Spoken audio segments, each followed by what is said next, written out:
Assalamualaikum, selamat pagi anak-anak semuanya. Selamat pagi kelas 5. Bagaimana kabar kalian hari ini? Semuanya sehat? Semoga kalian semuanya diberi kesehatan. Amin. Begitu juga Pak Guru diberi kesehatan. Amin ya rabbal alamin. Ya, untuk PJOK kelas 5, hari ini kita masuk ke tema 7, subtema 2. Yaitu tema 7, penyakit menular dan penyakit tidak menular. Subtema 2 yaitu penyakit tidak menular dan cara pencegahannya. Untuk materi, berbagai macam penyakit tidak menular. Anak-anak, sebelum kita masuk ke materi pembelajaran, marilah kita berdoa terlebih dahulu agar pembelajaran di pagi hari ini belajar dengan lancar. Berdoa mulai.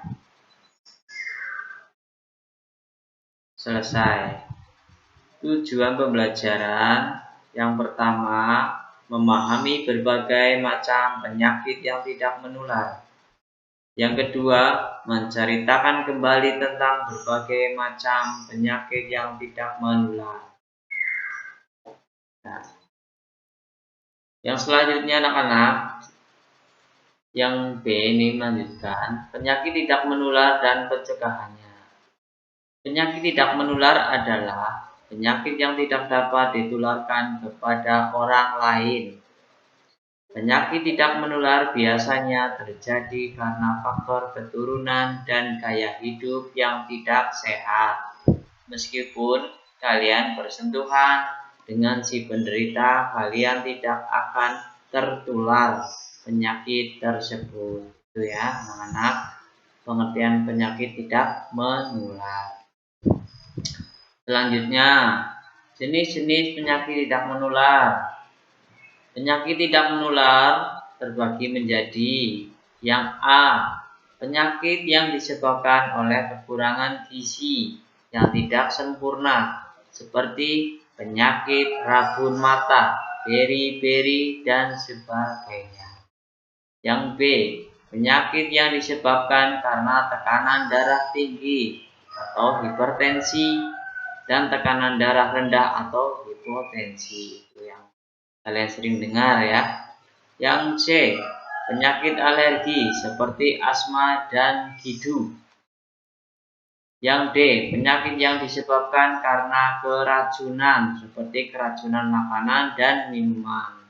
Yang E, penyakit yang disebabkan karena kecelakaan seperti keseleo, patah tulang, luka sayat, gegar otak, dan sebagainya. Ya, paham anak-anak? Ya, ini yang Pak Guru terangkan jenis-jenis penyakit tidak menular. Masih ada ya anak-anak ya selanjutnya, yaitu berikut ini adalah contoh penyakit tidak menular. Yang A, diabetes. Diabetes mellitus merupakan penyakit di mana kadar gula dalam darah meningkat.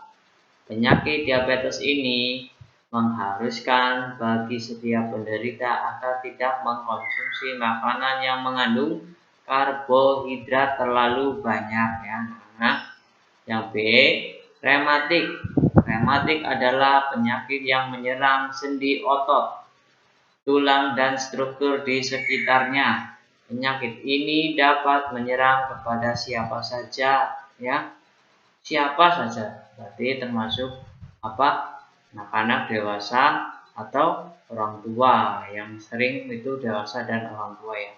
Penyakit rematik secara umum ditandai dengan gejala peradangan pada sendi berupa kemerahan, ini ya, bengkak, dan terasa panas sulit digerakkan. Itu diabetes dan rematik. Untuk selanjutnya yaitu sariawan. Kalian pasti sering sekali ya, dan tidak asing. Sariawan adalah suatu kelainan pada selaput lendir mulut berupa luka pada mulut bercak, warna putih, kekuningan dengan permukaan agak cekung. Penyebabnya yaitu seperti tergigit, makan dan minuman yang panas, alergi dan kekurangan vitamin C. Ya, itu sariawan. Ya, paham ya? Itu sariawan ya. Yang D, depresi. Depresi adalah gangguan suasana hati yang dapat mempengaruhi pola pikir, perasaan, dan cara menghadapi aktivitas sehari-hari. Saat mengalami akan merasa sedih, putus harapan, kehilangan pada hal yang disukai, dan mengakibatkan juga menyalahkan diri sendiri. Sariawan dan depresi. Depresi yang tadi Pak Guru terangkan barusan ya. Untuk selanjutnya yaitu 2, pencegahan penyakit tidak menular. Yang A, pencegahan tingkat awal. Nah, yaitu apa saja? Yang pertama, perilaku hidup bersih dan sehat. Yang kedua, istirahat cukup.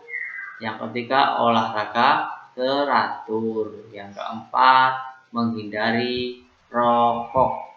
Yang B, pencegahan tingkat pertama. Apa saja? Yang pertama, promosikan kesehatan. Pendidikan. Yang kedua, pendidikan kesehatan masyarakat. Ya. Dan yang selanjutnya di sini yang C, pencegahan tingkat kedua, yaitu apa? Diagnosa dini, misalnya dengan melakukan screening.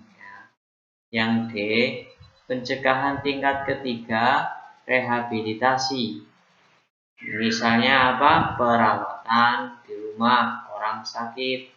Selain itu, pencegahan penyakit tidak menular dapat dilakukan dengan cara menghilangkan atau mengurangi faktor resiko penyakit tidak menular yang dapat mempengaruhi kesehatan. Ya, kalian paham ya dari awal sampai tadi akhir. Kalian perhatikan. Jika kalian belum paham betul, kalian boleh putar kembali video yang Pak Guru jelaskan atau terangkan dari awal hingga terakhir, hingga ada tugas pengetahuan. Semoga kalian paham ya anak-anak kelas 5 ya. Ya, untuk tugas pengetahuan yaitu 1. Sini, sariawan adalah penyakit mulut akibat kekurangan vitamin. Apa itu isinya? Yang kedua, penyakit di mana kadar gula dalam darah meningkat dinamakan apa itu? Yang ketiga, tuliskan 3 pencegahan penyakit tidak menular tingkat awal. Semuanya di sini ya tugas dari Pak Guru sudah Pak Guru terangkan. Tinggal kalian memperhatikan atau tidak. Harus memperhatikan ya anak-anak. Ya, untuk materi hari ini cukup sampai di sini. Nah, Pak Guru ucapkan terima kasih. Nah, jangan lupa subscribe ya untuk kegiatan di pagi hari ini atau materi tentang berbagai macam penyakit tidak menular. Nah, terima kasih. Wassalamualaikum warahmatullahi wabarakatuh.